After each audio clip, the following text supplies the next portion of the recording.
Jelly Madness, and welcome back to the Jelly Filled Donut podcast. Woo! So, we are now in the post-starter era of the Pokemon cartoons where, filler is happening. I mean, we must be near the end of the show at this stage. Like, Ash has a full roster. Yeah. This, we should be like 4 or 5 episodes from the end, right? No, you're forgetting this as this is a Netflix series. Like this isn't Origins. No, it is not. This is a serialized cartoon. They've got shit to fill out. I don't know if you're familiar with Dragon Ball Z, James, but this is what they did. No, actually, I hadn't seen that whenever I was a kid. Yes. It wasn't until I was in college whenever, it was way worse. It was also way better because alcohol, but way worse because I can actually appreciate, wow, they're just running in place right now. You can appreciate how they phoned it in. Yeah. 20 minutes of screaming. Or like how Yu-Gi-Oh! Turned one battle into 3 episodes. I was really impressed by that. Oh, that was the shit, though. Yeah, in fairness. Like, you don't fucking end it on that. Tender hooks. Leaving us on tender hooks. Exactly. It's just... What's At least happen? This has good grace to wrap every episode up and yes. not leave you wanting... No, not leave you wanting more at the end. No, yeah, that's one way of putting it, yeah. So anyway, we are on to episode 13, which is called Mystery at the Lighthouse. Okay. Also known as the Bill episode. Who do you know? How much do you know of Bill from the games? He's kind of a big deal. He's a slowpoke. Slowpoke fan. Slowpoke fan, yes.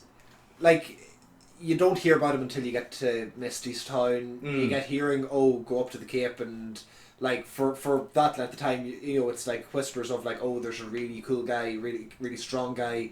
He knows all this kind of stuff. It's okay. Here he's going to be the next. He'll give you your next mission. Yes. And in fairness, yeah, there's a fun section with him. And he has the EV Pokedex data on his computer. Yes. So that's basically what I remember of him. That's it, yeah. You haven't played the Let's Go games. I haven't, no. So I would assume they've done a bit more on that. I filled it out a bit more. It's a cutscene whenever you go into it in those, where he's in Nidoran. Ah, yes, because in the games he gets into a transporter and accidentally becomes a Pokemon. He Jeff Goldblum's himself, basically. Yes, yeah. And as we all know, you never go full Jeff Goldblum.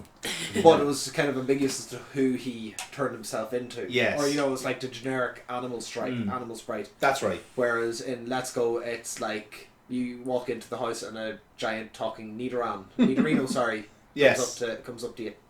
Which is pleasant. Oh, yeah. If anything. Because we all know that talking Pokemon don't exist. It's never happened. Nah, and it never will. Terrible. Yeah. Jump to shark moment. Totally. It's funny about the Dex entry stuff as well, because he gives you all the evolutions in Gen 1, and in Generation 2 he actually gives you an Eevee, which I think is a nice little kind of full circle moment, Yeah. So yes, we are going to be... So Bill, fun fact by the way, is actually based off Bill Gates. That's why he's a guy about the PCs and shit. That's why they took his name and not his likeness, obviously. Yeah. He just basically said, "Oh yeah, he's called Bill." I was like, "Cool. Where's Steve?" Nice tidbit. Yeah, isn't it? Yeah. Makes sense. Then how did they explain all the other PC systems? They're all puns on Roxy's names. Yeah, they're all kind of like wordplay on something technological. Don't think I've ever made that connection. Yeah, I know it was explained to me for I think Gen 3 had a very similar one, and it's just it's just a play on words Or was that Celio and Bill were working to... Yeah, Celio was was in the Fire Red thing, and he was on the kind of the DLC, if you like, for Pokemon Red. Yeah, so, but yeah, we don't see Celio here because according to this episode, he never existed. So this is an Apple-free universe apparently. Anyway, so our episode starts off with a dusk sky. We pass through more trees. Yep.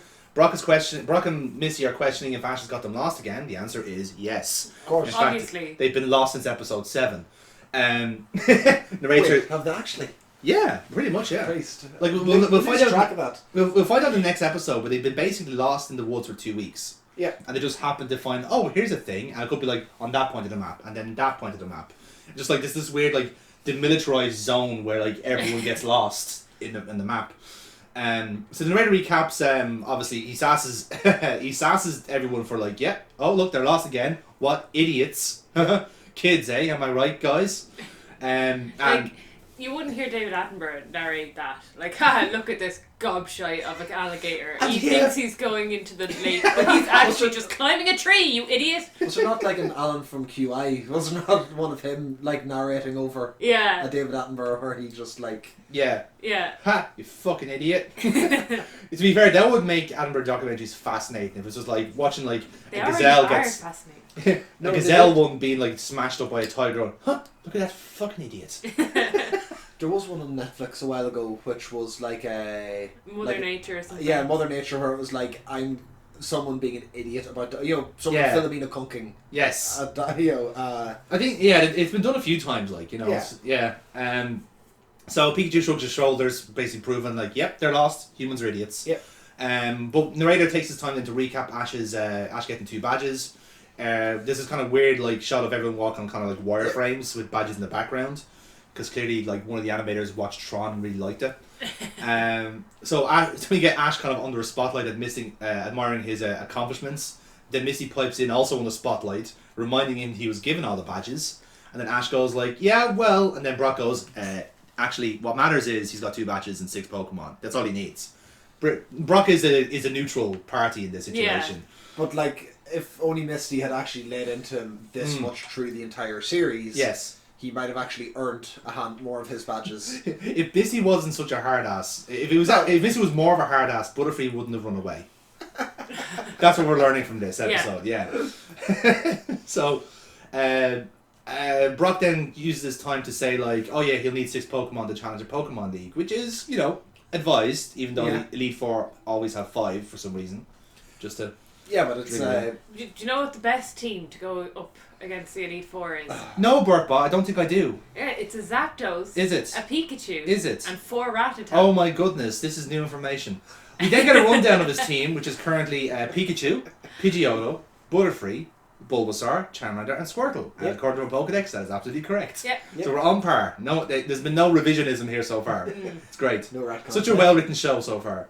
And Ash says he caught them all fair and square, but Misty reminds him that all of his Pokemon followed him. Wrong is the wrong. Pidgeotto. And the Caterpie. Yeah, fair enough. But yeah. Yeah, but of the good ones. Yes. Yeah, no, absolutely. Yeah, fair. Like, Pidgeotto really is just crap. No, I whenever I play this, obviously before I swap out for my Rattata to go face the Elite Four, naturally, I keep a Pidgeot. No, you get it up to Pidgeot. Yeah. It takes him the whole series to get it up to a Pidgeot. And he doesn't. Or does he? And he gets rid of it at the end of that episode. He just was married to Pidgeotto. He's doing this weird challenge one where you have to go like middle evolutions all the way. Yeah. You can't just go full man. Like he doesn't even know Pikachu's just a mid-level though. Yeah, that's the thing. He doesn't, because Pichu's in Generation 2. Yeah. He doesn't even realise he's a baby Pikachu. I don't think he even realised Pikachu can evolve yet. He does in the next episode. Careful now. So Misty then tells Ash that real Pokemon trainers catches their Pokemon. Because she's doing a great job of it herself. Smashing job. And although, actually, in fairness on that, she has been stuck in the woods, which are full of bugs, and she does hate them. Exactly, yeah. So there's been no opportunity to fish. Yeah. Also, what Misty isn't after being the best that no one ever was. She is purely just minding this child. She just wants her bike. She just wants her bike. Literally her motivation. She's not motivated to catch them all. Like, fuck this gym leader nonsense. Like, give me back that bike. Yeah. It might take me 3 or 4 or 5, 7, 25 years to get it, but goddamn it, I'll get that bike back. So Ash is then replies to Misty, you're just never going to give him a break. It's like, well, no, you're a Pokemon trainer, start acting your age, lads. Brock then chimes in again, agreeing with Misty this time, that saying at this stage trainers would have caught 20 or 30 Pokemon. Which I tried to work out the numbers, and if you included the starters, that is kind of on par.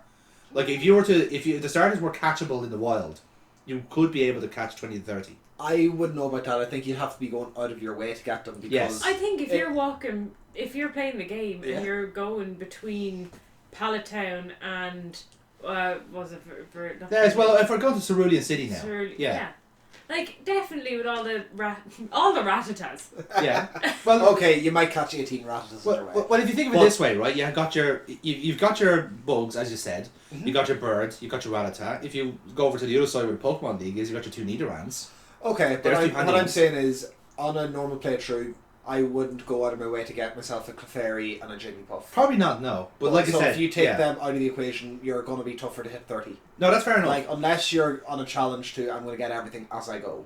But like I said, this is like working on the premise that trainers catch all Pokemon. Yeah. We're in the actual... Especially someone whose job it is to catch all Pokemon. That typically is his wheelhouse. That is what he's meant to be doing. Yeah. He only needs to have 6. Yes, the challenge. As he will figure out. That's not always possible. No, not always. So then Misty says that Ash is lucky his Pokemon follow him around, and then you have a mosaic of the Pokemon apparently nodding their head going, yeah, we're only here for money. They're inside the ball just listening going, she is right, why didn't we pick her? Yeah, just a Bulbasaur's going like, fuck, I really picked the wrong team here. Like someone with a totally betting on the wrong horse type deal. Yeah. You know. Or when you're in a queue and you change queues because you think the other queue is going to move closer. And then suddenly the old one zips past you with 4 bags of fucking bitch. So Misty then says that Ash is helped out by both Misty and Brock, to which the Pokemon agree again. Yeah. It's like, yeah, this is happening. Yeah, you would be dead if it wasn't for them. Yeah, pretty much, yeah. I mean, on several occasions that is absolutely correct. So Ash gets in the doldrums here. So wait, if they're in the balls, can they hear what's going on in the outside world? That seems to be implied. Because like at some points like the ball just kind of bursts open. It's like, and Charizard goes, right, I'll deal with this. It's like, no, you can fucking set the way back. Like, no one asked for your opinion here. So all the times that like Pikachu's getting kidnapped, the other 5 are just deciding, you know what, I'm going to sit and chill here. And this is something that the humans can take care of. Yeah, exactly. This is your problem now. So anyway, he gets himself back into the game here by basically taking a Pokeball, and he says he'll prove to both of Misty and Brock that he's a Pokemon master. And he says, stand back and watch me work, is what he says. And then we get our title screen. So we cut back then to Ash running up a hill, Pokeball in hand, and he gets to a clearing and he's on a beach. Yep. Which is a fascinating geography considering it was forest, beach. Oh, yeah. The volcano is just around the corner, incidentally, if you wanted to get even hotter. The sea is stretching out in front of him. Ash somehow is disappointed by this beautiful sunset and beach and sea, because he doesn't want to watch the sunset, he wants more Pokemon. And just as he says that, he notices a crab at his feet that shimmies past him, and he notices that it's a Pokemon. And I have to say, like, the way the crab is introduced, he's going like, hey, how's it going? Like, yeah. Sorry, lads. How's it going? Loved Krabby. Love Krabby. Yeah. Everyone loves Krabby. The Pokédex confirms that it is indeed a Krabby, stating that it lives on the beach and is 16 inches tall. Except this one is almost certainly not 16 inches tall. It's a baby Krabby. Ash remarks that this Krabby is pretty shrimpy, to which the Krabby starts foaming at the mouth. Which, but like, that's like calling us English. That's true, yeah, I suppose. Calling it a shrimp is like literally... Yeah. Good evening. Good evening, Brit. Get the pincers out. Yeah. So, yeah, that's exactly what happens. Ash didn't mean to insult Krabby, calls it cute as it just kind of like taps it, and then claps down on his finger, and Ash is like, I miss the slapstick that the show had. It does have a lot of slapstick, I'll say that much. Yeah. It's always like, they always like kind of leave like a good 2 or 3 minutes to slapstick, because I think that's like the palate cleanser for the animator, you know? Yeah. Instead of like, you know, it's either that or they keep reusing that same Pikachu animation for no reason. Yeah. You know, it's like, oh, we're in a cave, get the Pikachu out. La, la, la, la, la, la. I have no idea what you're talking about. No, neither do I. They basically, he shakes off the Krabby, and Krabby squares up to basically fight this human being. And to be fair, I do fancy the Krabby's chances here. Oh yeah. Ash stands off as well then. So you get this kind of like view of the sunset in view, Ash and Krabby approaching each other like a standoff. Now, I just want to point out that this really means he has not learned anything in the show's run. Yes. Because this is the exact same way that he approached trying to catch Caterpie. Which was, I'm going to use tackle. Yes. Ash, use tackle. Fuck the Pokemon, I'll kill it myself. Exactly. He does not, he has not taken on that message. Not one bit. Use your Pokemon to battle the Pokemon. Every time they have to get like a diagram out in the background of just this is how you're supposed to do it, Ash. Wait a second, if I use Bulbasaur to win this, is Krabby Bulbasaur's? That's why he won't do it. he doesn't get the idea of possession. Yeah. He's just like, oh, I have to beat it myself or else I don't get it. Yeah. And then suddenly he thinks that the Pokemon are revolting against him or something. Yeah. That makes a lot of sense because again, I think we've cleared that now. yeah, we've ascertained. That's canon. That's canon. Locked in. Sustained. Sustained. So Ash picks up a stick, aims at Krabby. Krabby then cuts it to pieces, but it was a tactic. Using it to distract Krabby, he throws a Pokeball at it, and he catches it. Ash used false swipe. In the manner of false stick, I think it is. Let's be fair here, like. Let's not give him credit here. He didn't lose any health from it. Just distracted. All he did was distract Krabby. Krabby decimated that stick. But he didn't die. He didn't take damage from it. He was distracted. Yes. And so Ash was able to catch him. Yeah, but like you're comparing that to like an actual move that deliberately leaves you on low health. Like that's a critical difference. Like, all he did was Safari Zone this shit. That's all he did. Like let's not give accomplishments to a 10-year-old for outsmarting a crab. Okay, so we're giving him Pokemon Go credentials. Yes, pretty much. Yeah. So again, we're not too sure. Did he catch it? Because as he's gloating about it, the ball glows in his hand and vanishes completely. Yeah. It's like he literally just gets transported away by fucking Commander Scott. Ash starts freaking out then, trying to figure out where it's gone. He starts looking around everywhere. Maybe someone's nicked it. But Misty and Brock catch up to him and explains that trainers can only keep 6 Pokemon at one time, and the others get transported. I like the idea that they were watching this whole thing unfold, going, "Oh my god, he's fighting the crab himself." Misty's like taking a video of him like battling a crab, Yeah, and he's gone viral, and like nobody has told him. She has auto-tuned it. She has remixed it. Remixed it. It's And now then- a very popular TikTok. I was about to say, yeah, everyone's doing the Krabby now. It's great. Which apparently is just doing this. Oh, that's the Zoidberg. Sorry, I got that mixed up. Yeah. Because Zoidberg is like flailing, did that, but Krabby's like sideways, like tactical Krabby. Real slow, looking deliberate. up around you at everyone. Yes, and then foaming at the mouth. That's the end of it. Yeah. Feel free to Krabby at home, by the way, if you're ever watching this I can podcast. see people doing that in Nightclubs. in the before times. I think people have actually done that before, not intentionally. Just suddenly, I took this drink and now suddenly I'm Krabby. Quite literally. So Brock says you can change your Pokemon at any time by pressing the white button on the Pokedex. So that's actually how the in-game team thing works. Because remember, like there'll be some points where, like, say Ash has different teams throughout episodes, so he actually does change it between episodes. I thought he did that at Pokemon Centers before the match, before he went out adventuring. Because you see there's a transporter in the Pokemon Centers. Yes, I think that's a kind of narrative thing so that he can talk to Oak as well. Yeah. So like Oak goes, oh, you want your muck? Okay, here's your muck, and that type of deal. Yeah. But also like, oh, I'll also get this plot off this old man while I'm here. So it's kind of like it's a narrative device, but in actuality, all you have to do is just press the Pokedex and you get your team.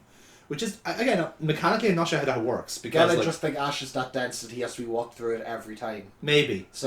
He gets onto Oak. Oak has to walk him through pressing buttons on his phone. It's like when your elderly relative needs help with their mobile phone. Yeah. And it's just like, but it's But reverse. in reverse, yeah. It's the elderly person going, oh fuck it, I've got to explain this now. This does bring up what happens if you just didn't get a Pokedex off anyone. Well, then you just have to keep your 6 then, I guess. What about whenever you catch your 7th?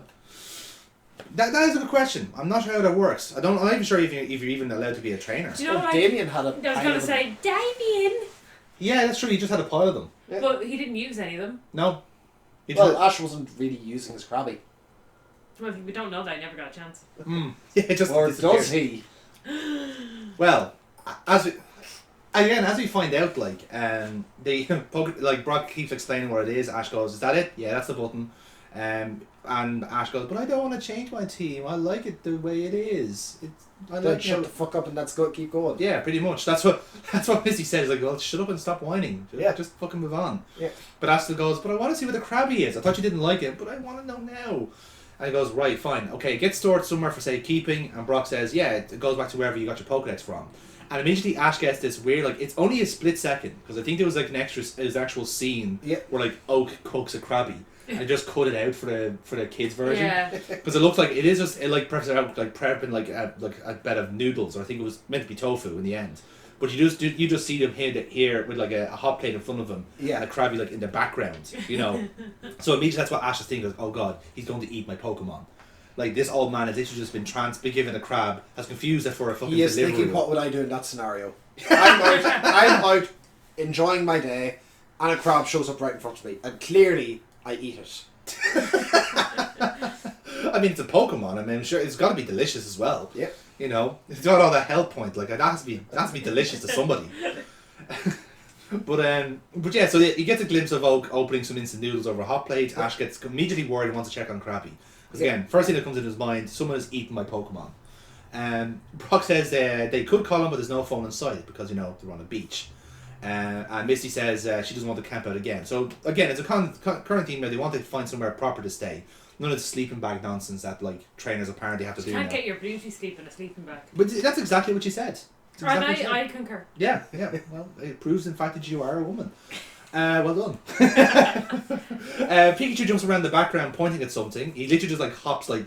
The animation is really lazy here because he just points and he's just raised up and down. I need to go now. My planet needs me. You could literally see the lines that he's been used as guides. It's like the grass underneath Pikachu is still there. And it grows yeah.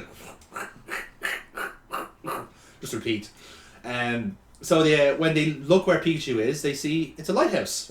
And Ash's logic here is superb. He says that every lighthouse has to have a keeper and he must have a phone. Because lighthouse keepers are well known for being in contact with the rest of the world. Sociable lot. Very, very sociable lot. Very, very erudite people, you know. They love having people over, having soirees. It's a party place, central. Yeah. Like, it's built in, like, nightclub lights. Yes. I mean, have you never seen Jonathan Creek? That place is a fucking inbuilt rave.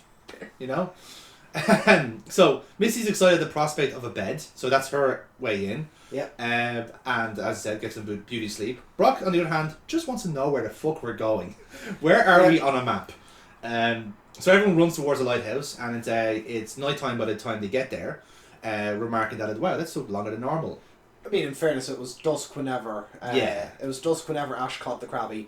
It took maybe 2 hours to explain to him what happened to it. That's and it was midnight by the time they got to the lighthouse. Yeah. Midnight the next night. Next night, yeah, because they got lost again. Yeah. So Brock then remarks about the lighthouse and it looks very weird, and they see these kind of patterns in the doors. Yeah. So a camera kind of gets shot to these kind of like, I suppose you can they're kind of like drawings of like a Pokemon. You can see like an Arcanine, a Scyther, Kangaskhan. And fun fact, if you see on the side of the door, there's like one half of like a Mewtwo. Yep. Which I found interesting. Now that is bizarre, and I was pointing this out to Burkbot earlier because as far as the show goes, there is only one Mewtwo, which was made by Giovanni. Yes. So how the hell did it get on? How does Bill know about it?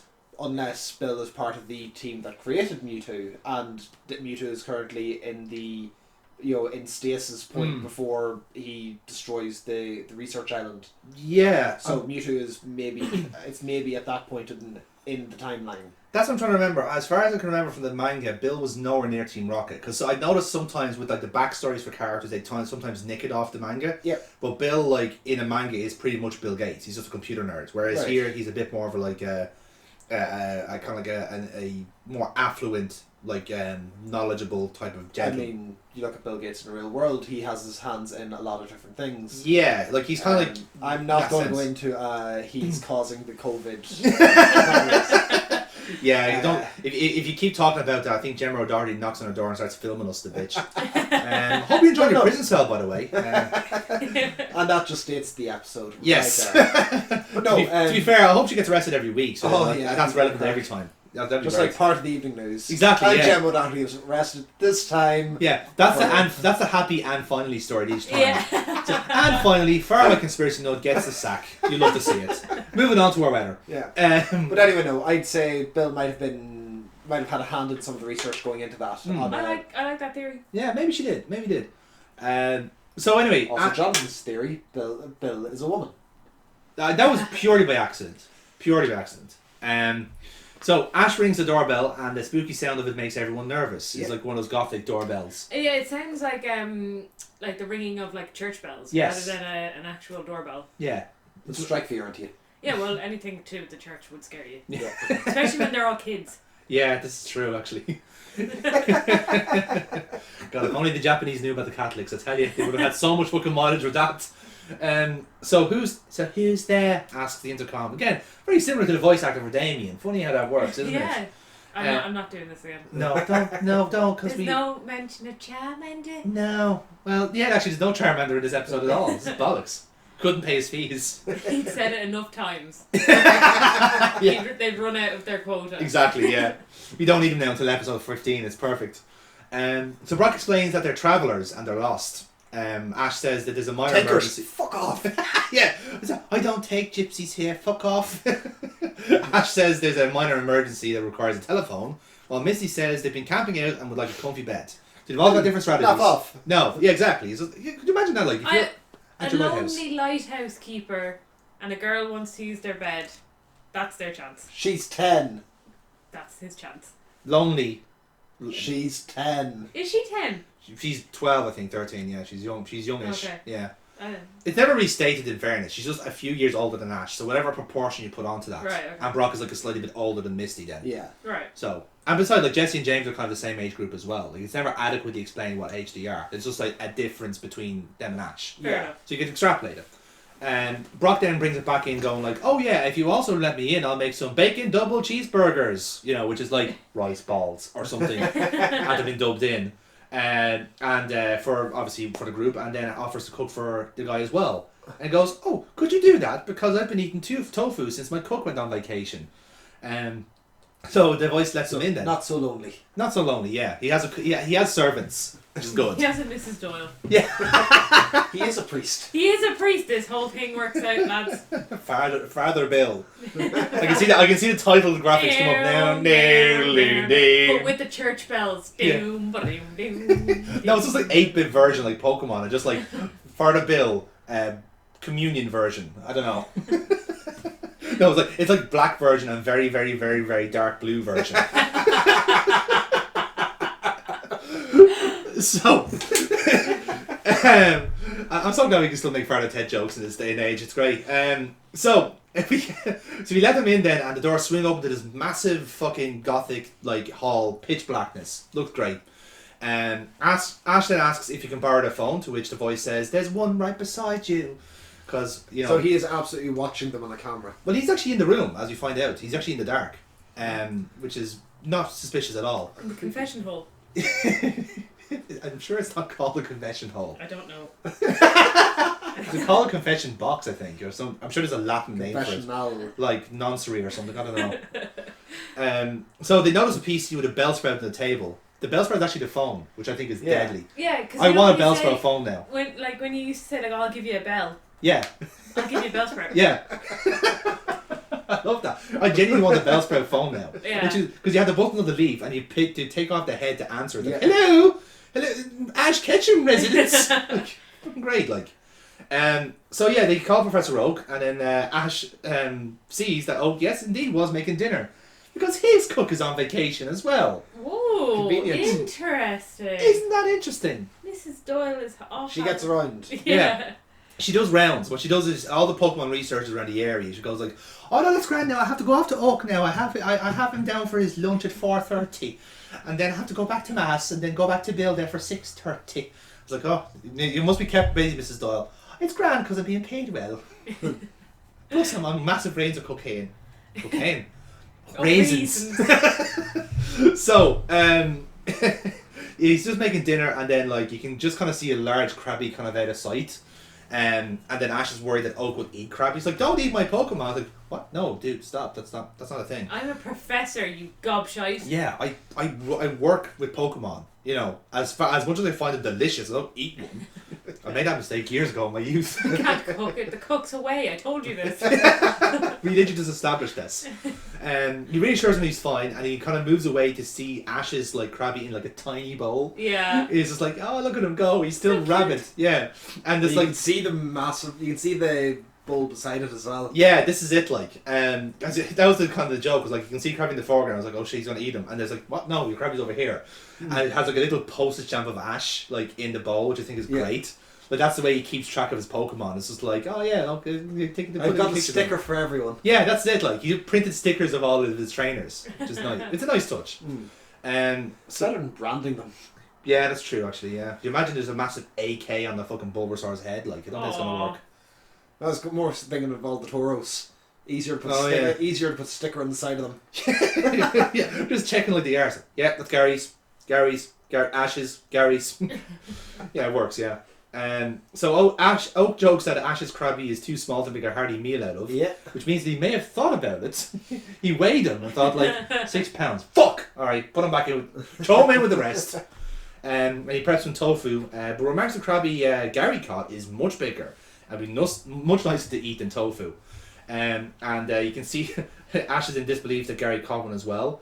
He turns the camera to like a actually proper Krabby. They're like going like, oh, fucking let me out of this fucking bowl.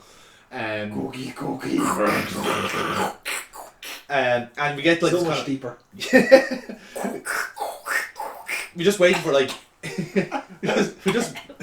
we're just waiting for like the Kingdom of Evolution. The massive clamp just comes out of the fucking bowl and kills fucking Professor Oak. So we see a side-by-side comparison of the two then as well. You can see, there's a critical difference. Something like a metaphor for the trainer skills of both Pokemon. Weird how that works. Brock in fact calls it awesome, which is, I suppose it is. Oak tells Ash then that Gary has already caught 45 Pokemon, which devastates Ash. Yeah. Like, he'd have to invent Pokemon at that stage. Oh no, Gary has a car.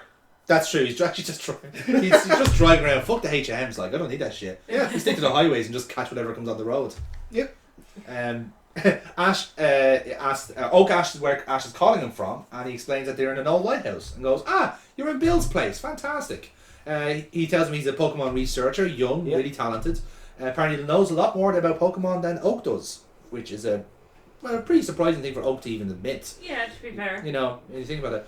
Like, Bill doesn't have the name Professor in front of his name. No, he worked towards his stuff. Like he doesn't go for the like educational stuff. He's a research. He's like Steve Irwin. You know, he's just going in there and knowing shit. Like, you know, he's just got a natural aptitude for it. Yeah. So Ash is suggested by Oak then that you learn a lot from Bill. It's just to ask him anything he wants about Pokemon. Literally, he's a walking encyclopedia. And then Bill pipes in going, "Oh, stop with you." And Oak goes, "Stop volunteering me." I don't want to talk to this idiot. I got work. I got papers to publish. Fuck off. Okay, goes, there you are, Bill. How's the farm? How's the family? I don't have a family. Okay, that's nice. Can you give my friends a crash course on Pokemon? It's like, yeah, sure, I guess. I mean, he's saying this from all the way on the other side of the room. Yes. So it's like he is projecting his voice out. Yeah, that's it. Quite a bit here. He is. It's a bit of a stretch, but then again, it's a massive hall. It's going to echo. So it could work. So Oak logs off then as the tofu is officially cooked. And he's like, oh, hot, and just knocks off, basically. Yep.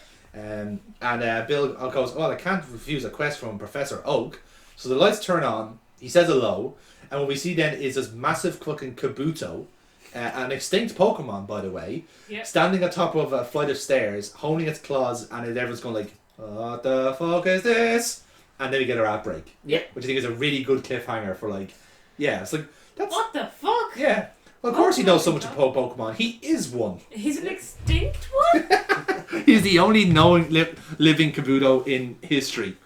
And he was actually been around so long they decided to name him. That's how that's how good he is. So at that point then we get our outbreak. And as we all know what happens in our outbreak. Who's that Pokemon? You just kind of rushed it a bit there, James, to be honest. I wanted to beat her for once. Why? Stop it. Who's that Pokemon? Leave your domestics at home, please. I haven't got enough space in here to do this. No, we should be grand now. I remembered the halloumi. Oh, good man, yeah. For people not... Yeah, you need to explain this. No, just leave it unexplained. Brooke, you explain it then. Specific order for dinner. He forgot the main part, which was halloumi in my halloumi sandwich.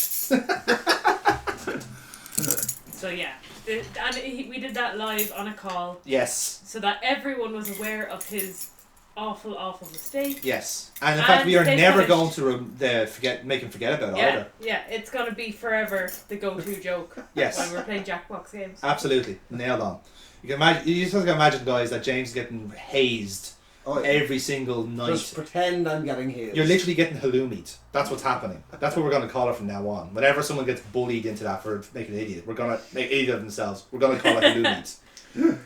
And change approved. So, as is often the case about Who's That Pokemon, one of us is going to pick one and the other two have to figure out what it is. Yeah. Yes. So it's my turn this time and I have to very much interfere with you two fuckers because you're running away with it. Can you just go through the scores again? We can. Of course we can, James. We can do anything we want.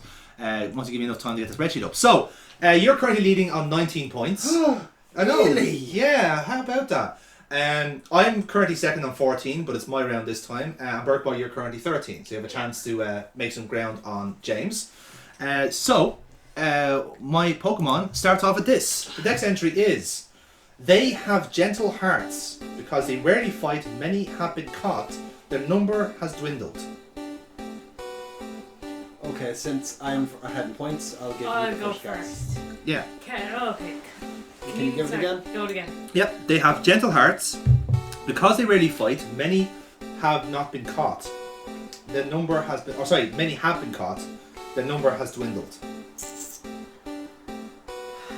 I am looking at him to see is there a clue in that. Uh-huh. I like that you have to look at James to see who gentle hearts. I need a point of reference. What Pokemon reminds me of Soppy. him? Gentle hearts, and that's something that's so kind of They rarely fight. adverse to fighting that They it would just surrender. They get caught, yeah. Fuck. I have an idea, Okay. but again, I'm letting Barkbot go first. Being a proper gent here, with a gentle heart.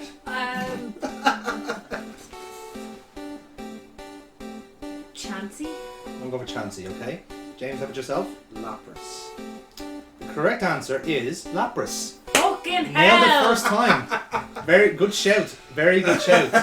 Good shot by you as well. Yeah, you did very. You Yeah. worked it out quite well also. So it's worth a shot. I'm upset. Can you give us what the other clues would have been as you went down? I was going to give you the move, which was only the Perish song, and I think that probably would have given it. immediately. Yeah. Of course, I could have kind of went blue, and it would have maybe given a head tilt. I think that would have given it away. Like, there's very few blue Pokemon that's gentle. Yeah. So Anyway, that means James, you really fucking shoot off into the lead now. You're on 24 points. You're 10 clear of everyone else. Apologies. So essentially, you can't be caught until episode 16, which is pretty alarming at this rate. So there you have it. So I don't mind. Burp's disgusted at this. It's like, I thought I had it. Yeah, no, that's what I'm a good heartbroken guess. about. Because you fucked up both of us now. That's the thing, right? You've actually made both of our days worse. So Everyone is unhappy now. And it's all thanks to it's you. like a Telltale game. Everyone hated that. So, moving on with the rest of the show then. We cut outside and we see Team Rocket scoping out the lighthouse. Jesse remarking that the phone book says that it belongs to the famous Pokemon researcher Bill. Again, I wonder, where was his phone book when Ash, Misty and Brock were in town? They remarked they've come to the right place because there must be tons of rare Pokemon in the lighthouse. It just has to work that way. They're going to be so disappointed when all the rare Pokemon was in the door instead. Or like all of the rare Pokemon just happen to have a bill inside them. Yes. No, what happens is, right, they get into the lighthouse and they see they open up this door and they see nothing but rare Pokemon. Like, holy shit, this is amazing. And they realise they're costumes. Fuck. This guy is a massive furry. Yeah, that's it. You just realise, oh wait, this is just a pervert. Okay, fuck it. Move on to the next one. Next researcher. Yeah. Let's try Professor Elm next time. Where does he live? Oof. Over across the sea. Alright? To each your own. Alright, Ash, you can't walk there. I can't, what would I want it? She's there just striding into the sea and drowns 2 seconds later. So, they agree to sneak in and take anything they can get. Jesse sees two possible routes in, which is the path to the door, or they climb the cliff face. And they agree that the cliff face is tactically the only option. Because Meowth says they're the bad guys, and the bad guys always got to sneak in. That seems like the start of a D&D mission. Where like, you are at the edge of a forest, there's a castle in the distance. Do you take path A or path B? Yes. That is...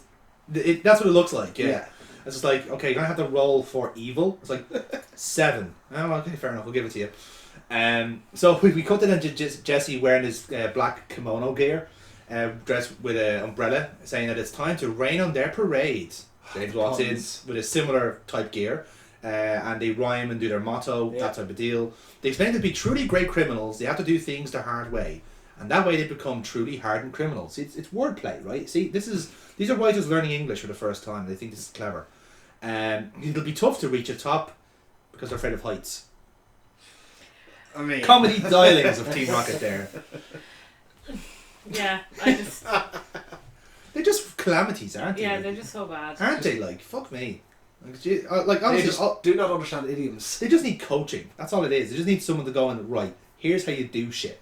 Well, we see that does come up soon. It does come up soonish, yeah. Stay tuned. Stay tuned. Back to the Lighthouse then, as the Kabuto stares down the trio. Brock then confirms that, well, Kabuto's been extinct and asks, what is it doing here in this lighthouse? And then Kabuto goes, no, I'm actually Bill. Right, you stay past the Kabuto stuff for a minute, okay? I'm stuck in a costume. You need to help me out here. Yeah. Right?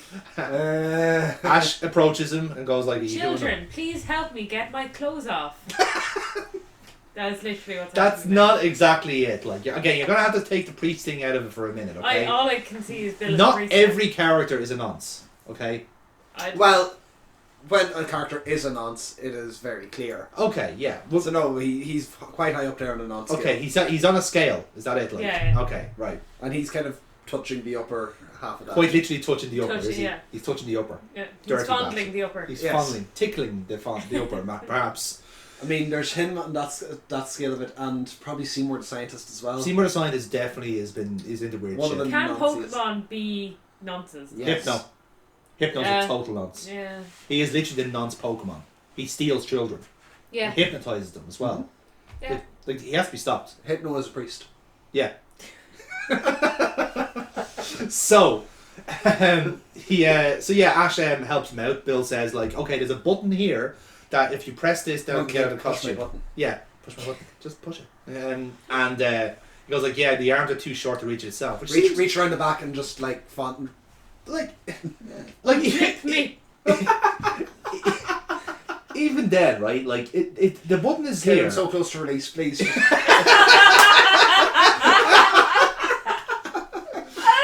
I can't I do just it. can't get there by myself. I can't reach it myself. I have to get someone else to do it for me. I was just like, he's just so close and just can't reach it. Can't do it. Oh, there we go. So yeah, like the arms are too short to like ray out the costume. It seems like a design flaw to me. Yeah. Like, if you're making a Kabuto costume, at least put have one claw longer than the other so you can press the off switch. Yeah. It's a bit dumb. Anyway, so the costume mechanically shifts around and he pops out and like he's there in this kind of weird dinner jacket and cravat combo. I think that restricted his movement more than anything. Probably, as well. yeah. This is it. That's why it wasn't the fact that the arms were long enough. His ruffled sleeves just got in the He way. got caught. Yeah, that's it. Oh, curse my fancy dress sense. Here's one for you, I right? shan't rip it. Here's one for you, right? Bill and Damien, are they related? They've got the same voice actor, weird dress sense, and they've got kind of like... One's got dark green hair, the other one's got light green hair. I mean, Yeah. no, I wouldn't think all Brits are related. I understand that they're not. But in the Pokemon universe, there perhaps is the bloodline. He's not. I don't think he's a Brit. And He's- like he's Damien has that tough outer exterior kind of going on because he doesn't want anyone to associate him with his nonce of a brother. maybe. The reason we didn't see any rare Pokemon in Bill's Lighthouse is because Damien has them all. Damien stole them all. That's how he got his Charmander. Charmander. He actually didn't even know the name of it until he talked to Bill, who called it a Charmander. Charmander. That's why Team Rocket's going for the house because like they've been given intel. There's Yeah. a whole lot of rare Pokemon. They didn't even just snipe them beforehand. Yeah. Ooh, clever bastards. So Bill was. And this is why Bill is in the costume. Yeah. He has like research deadlines to meet. Mm-hmm. He can't like. Oh look. He I've was got stuck in this the Kabuto. costume Yeah. for hours. Damien took that time and nicked all of his shit. There we go. Or Damien nicked all his shit. He needed to be able to still do his research, meet his deadlines. This is him in a panic. Okay, I gotta think. What would Kabuto have been like? I know. Just buy a costume. No, I think he had a costume before. Anyway. Okay, fair. Yeah, I'll accept that. He has one for every Pokemon. This was what's on my schedule today? Growlithe. Excellent. Yiff. Yiff. He just starts barking in excitement. So Bill was stuck in the costume for hours apparently. Misty asks if he was at a costume party, but Bill says no, it's for his research. Getting inside its skin means getting inside its head, which is totally normal for Pokemon researchers to do. In fairness, right? In like, there's some of the like, what do they call Pokemon maniacs? Are the ones actually dress up like Pokemon as well sometimes? Yeah. They have this kind of weird like Charmander / like kind of outfit. Yeah. They're like half furries, I guess. Yeah. It's like, oh, you have a Pokedex? That's so cool. Or it's like, hey, do you do cosplay? It's like, you're a 40-year-old man putting this dialogue in. You don't have a fucking clue what you're on about. Yeah. So it's that type of deal. So Ash asks for information. Bill nods to them to a plaque of an Omastar. And then it switches to some of the other fossil Pokemon like Kabuto. The only other fossil Pokemon. Omanite, Lord Helix, as we like to call him. Yeah. And Aerodactyl. No Kabutops though. No Kabutops, curious enough. That's the one plaque he's missing. Yeah. Presumably Damien nicked that as well and sold it for fucking money. For drug money. For friends. For friends, yes. It's like, here, have this plaque and hang around with me. Oh, thank you, Damien. You're so kind. This is why we're friends now. So putting on a costume is a way of getting him to figure out what they're like, apparently. Because he's explained that there's loads of extinct Pokemon, which is true. There's fossils in pretty much every fucking region. Ash questions at this, and Bill says, explains that it's actually working. It's like he's starting to understand how Kabutos work. Apparently, got tiny arms so they can do fuck all. You can see what that's why they're extinct. Yeah. So Bill begins by saying the world was created 4.6 billion years ago, to which every Christian goes, la la la, not listening. And at that point, all types of Pokemon existed and their own ways of living, whatever that means. So we see a shot of like this meteorite with gas trailing around it. I presume this is the Earth forming, because it's an otherwise weird metaphor to have. We see bolts of lightning as Ash keeps asking for information. Bill says there's currently 150 species of Pokemon, which is to Ash's surprise because he can't count that far. That's way too big a number for Ash to comprehend. Like he just sees a 1 and a 5 and think, oh, there's 6 Pokemon. Ding! I have 6 Pokemon. Yeah, I have them all. I am a master. Later. Yeah, he does the He-Man pose. Like. So Bill says he's lucky to be a Pokemon trainer, as catching them all is a great task. It's just a shame that it's Ash Ketchum doing it. He gets depressed as he realises he's only caught 7, and then like his hologram pops up and like a bingo card is ticked off what he's caught, and like it's great because it like zooms out then to like the top left corner, which is all the Pokemon he's caught, and it's just like there's 7, and then you can see like from 1 to like 1,000 they're still there to be discovered.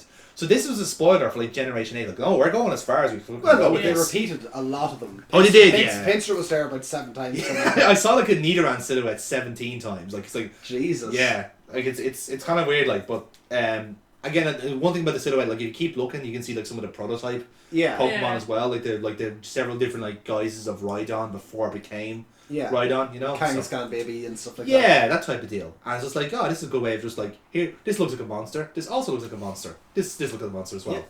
Yeah. So he. And then obviously remarking that like, oh, there could be tons more discovered. We just don't know. And Ash ponders, I wonder how many there could be out there. It's like, don't worry, Ash. Over the next 20 years, you'll find out a lot more about that. You'll have forgotten all of this that you've learned currently. Yes. Every day you'll learn something new. He gets a bonk to the head every time he has a go at the Pokemon League. Moves on to the next land and starts again. Bill says the search must go on for Pokemon and for ourselves because he sees it as a spiritual journey. It's great. He's a religious nonce. I get it. He's more sort of a case of like he's more of a self-improvement nonce. Like he's kind of like, I must keep learning about worlds and stuff. One of them. Yeah, he's one of those like he's actually he's like a dinner party guy who like loves listening to other people talk. Yeah. And he talks over them, which works because like every time Ash tries to butt in, he goes, "Bill, shut the fuck up," and then like Bill just keeps going on about like creation and shit. You know, he's just one of those like inherently interesting. You know who he is, right? He's that fucking prick Giles Brandreth. I love Giles Brandreth. I love him to bits, but he is that kind of guy. He's erudite. You know, from QI. Yeah, the guy who knows everyone. Yeah, him. Yeah. I was on a boat trip. There was a Charles Brandreth I was like, story. Create a Brandreth story. Like, and it was like, I was on a paddle boat with Queen Mary herself. With the Archbishop Desmond Tutu.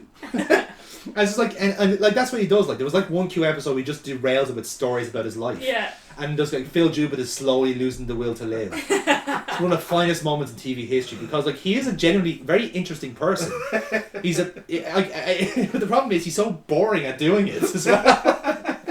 It's just the accent. Yeah. Yeah, exactly. That's what Bill is. He's that kind of guy. It's just the accent, yeah. Yeah, that's it.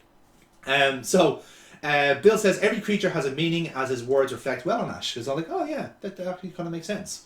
And then Bill goes, now let me tell you about my trip to Africa. So we cut back to Team Rocket climbing up the cliff as Jesse complains, why do you have to do it the hard way? James explains it's so they can get rare Pokemon. Because they've already forgotten their purpose of climbing up the cliff already. Yeah, exactly. They were like, what are we doing this again for? I don't know. Something about Kate Bush. So Bill encourages Ash to keep going and looking for new Pokemon to catch, as it's vital to Bill and others people's research. Yeah. So Bill is literally just telling Ash, right, so this is what you do, okay? Can you do that? You look at me blankly. Catch Pokemon. The creatures. Pokeball? Go catch them. See the Kabuto. Throw. Practice on the Kabuto. Practice on the Kabuto. No, you missed. That's terrible. Stop. That's my costume. It's lying on the ground. Okay, let's try it again. Okay, Ash, you're not supposed to fight the Kabuto yourself. You're supposed to let your... Do you know what? We'll follow this on Monday. How long did you say he's been at this for? 3 months. 3 months. Wow, okay. That's great. That's fascinating. Can we keep you as a test subject? Because I'm fairly sure you might be your Pokemon yourself.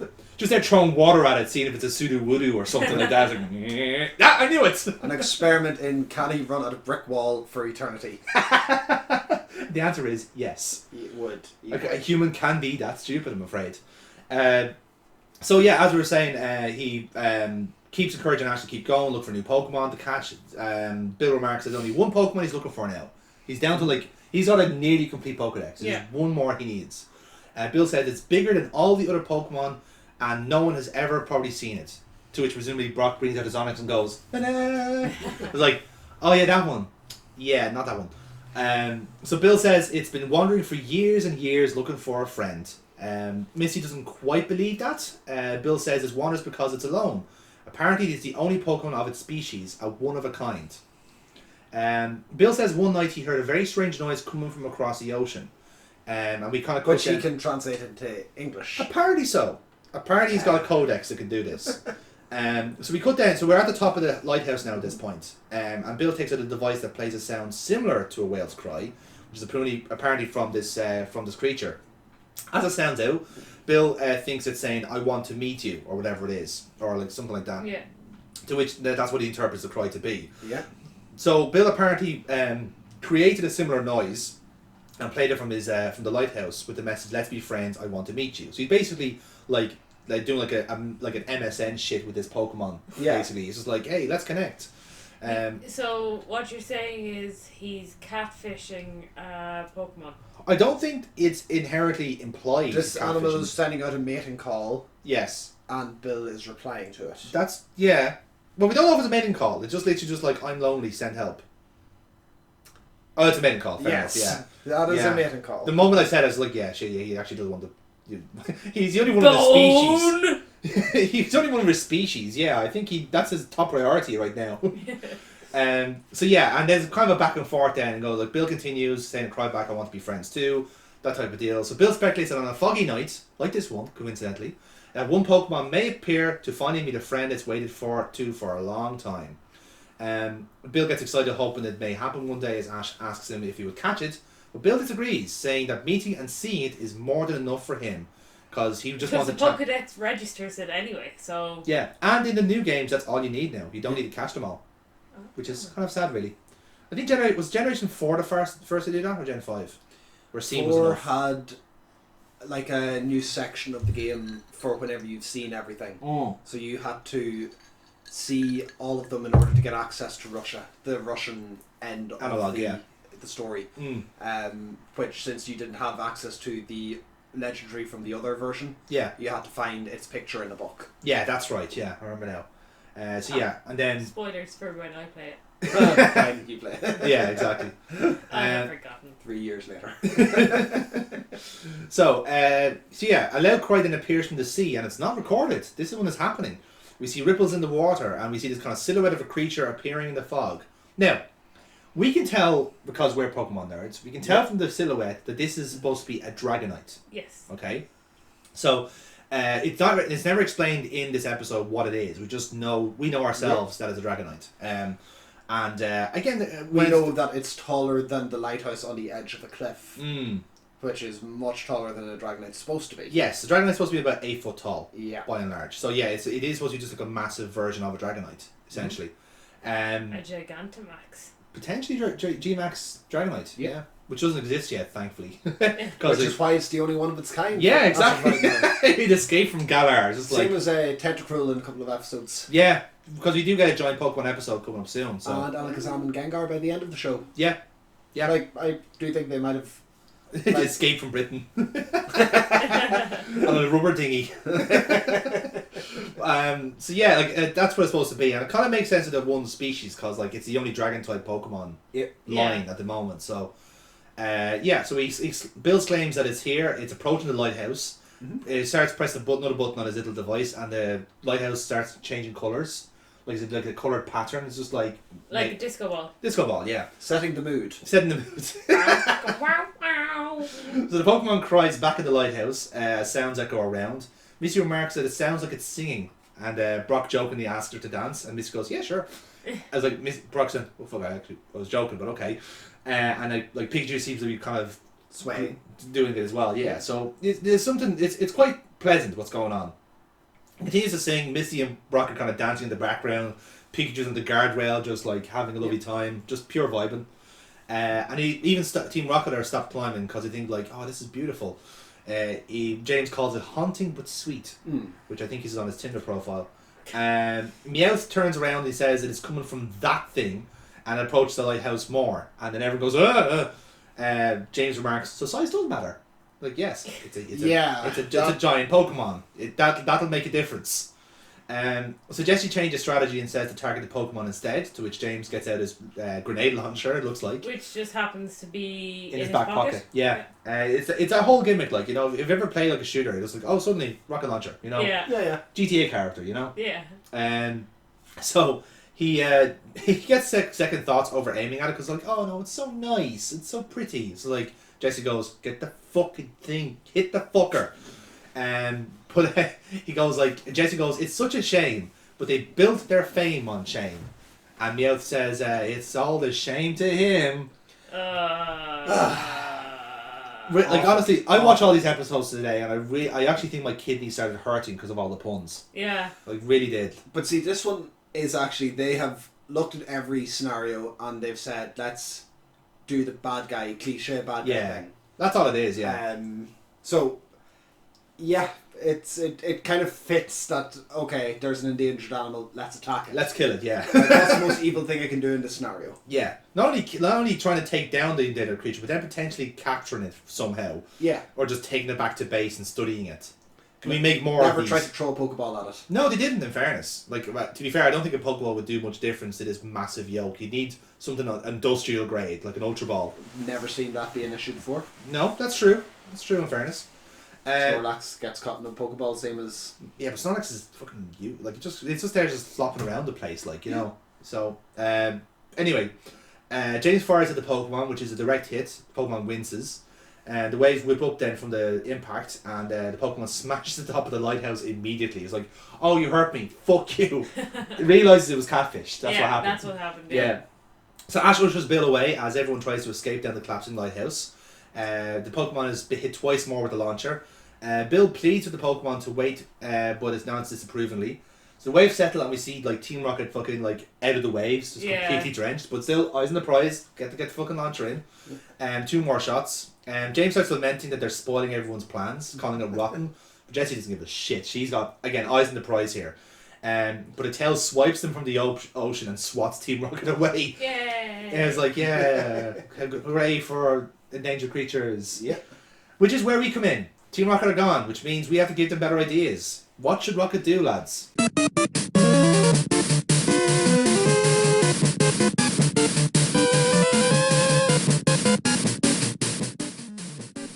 So, the premise is Ash's party had visited the lighthouse where Bill, the famous Pokemon researcher, lives. Bill had seemingly summoned the giant Pokemon to his lighthouse to communicate with it. What should Rocket do? Not have gone up the cliff face. Yeah, that was the big mistake. Mm-hmm. Going up the other path, they could be outside the lighthouse, do a bit of recon, and see what are they dealing with here. Yeah. Could they have stolen the costume? Maybe there's some value in keeping that costume for ransom. Oh, yeah. That you're right. Okay, that was my idea. So you're gonna ransack Bill? Is your strategy? Oh yeah. While he's distracted with the Dragonite. I would hold off and see if Bill is able to. I'd let Bill do the hard work with the Dragonite to try to get it in and understand what it is. Right. So your target is still the Dragonite here. Oh yeah. Okay. No. I would still, but I would not be a prick about it. Right. Is the Dragonite big enough to use the lighthouse as a dildo? I mean, I'm never going to answer that question. And the fact that you asked that question really makes me concerned about how this podcast is affecting you. Yeah. Might be out the window. How is that part of your plan, by the way? Well, I love if she tries to work this in now. I'm staying silent.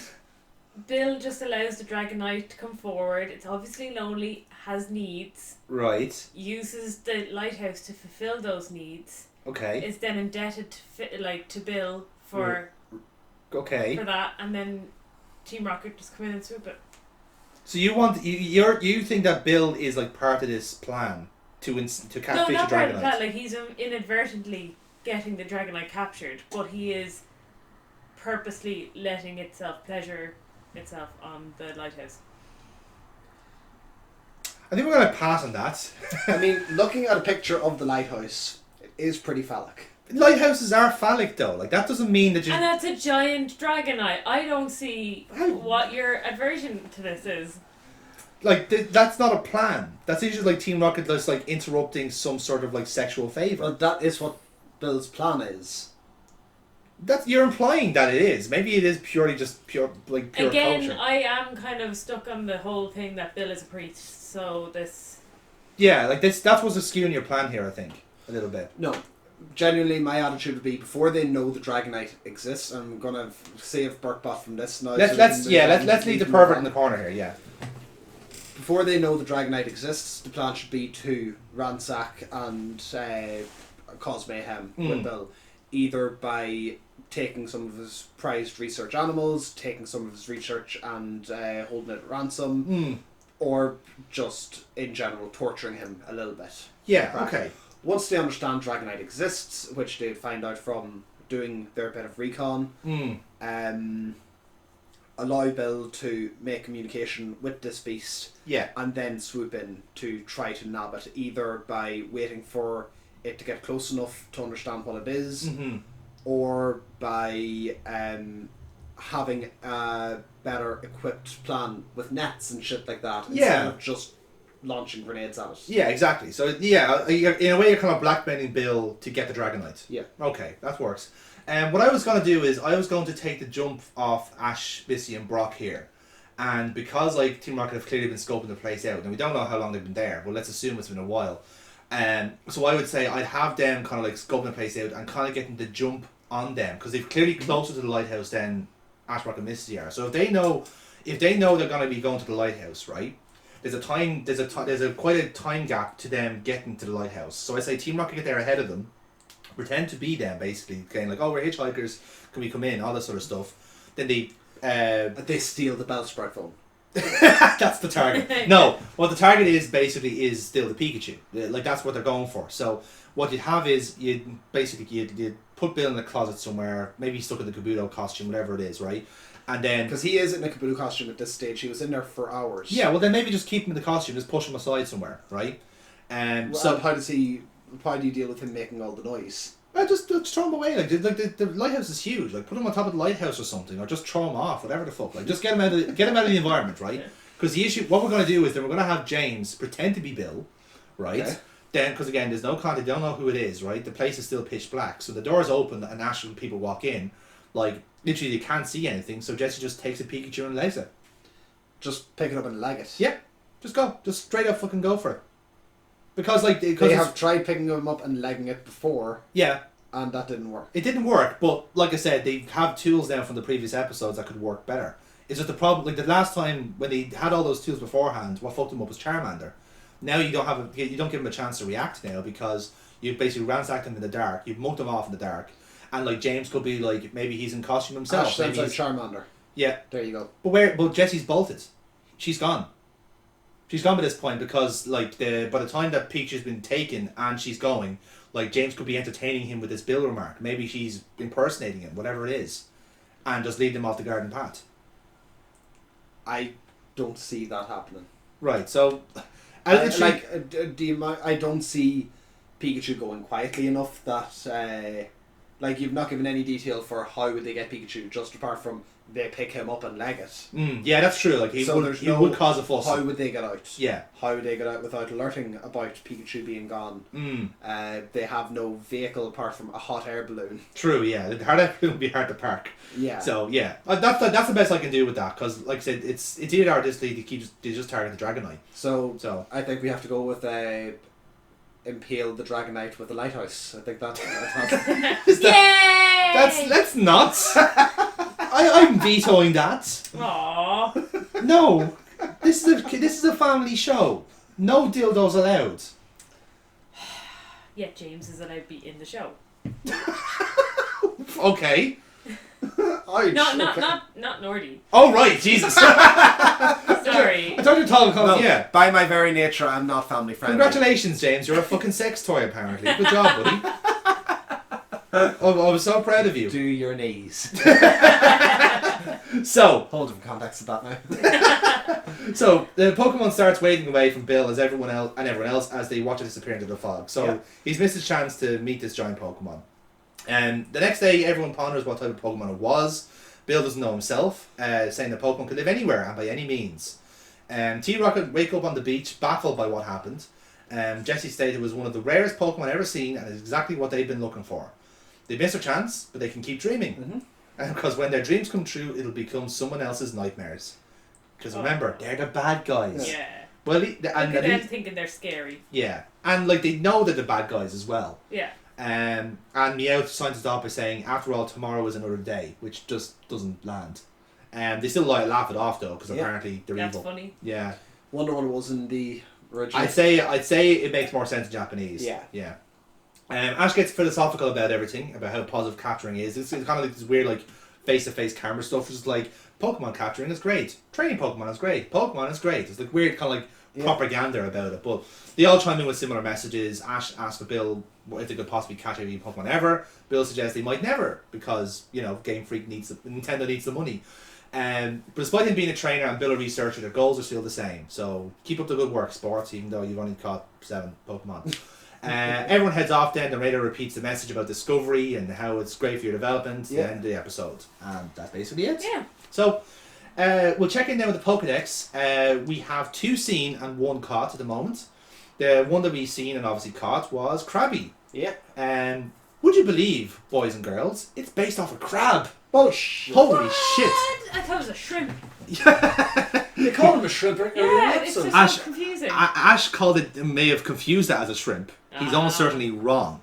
But in case you're wondering, the actual type of crab they're based off is the samurai crab.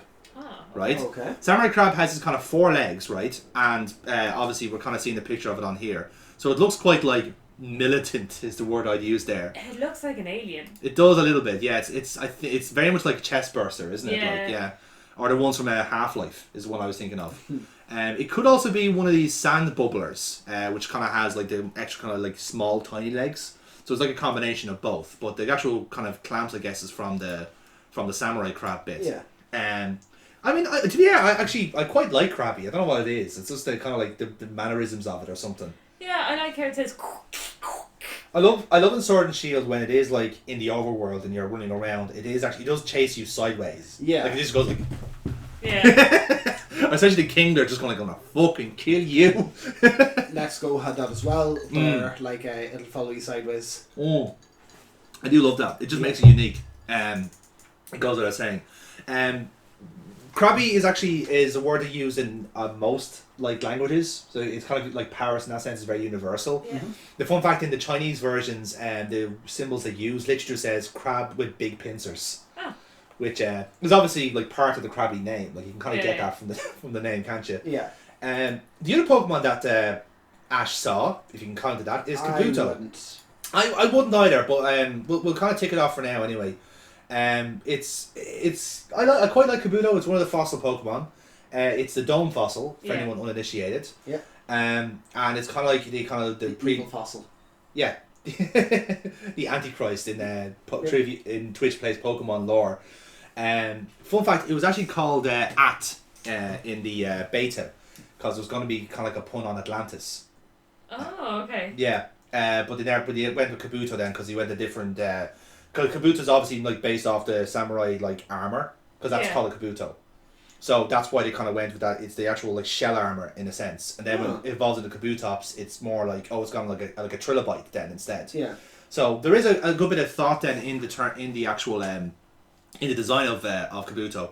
I'm showing them a trilobite here, so you can actually see that's definitely that's a Kabuto. Yeah. Yeah. And you can kind of see it more then when it evolves. But it's also I used to have one of them. Yeah. Yeah. Isn't that nice?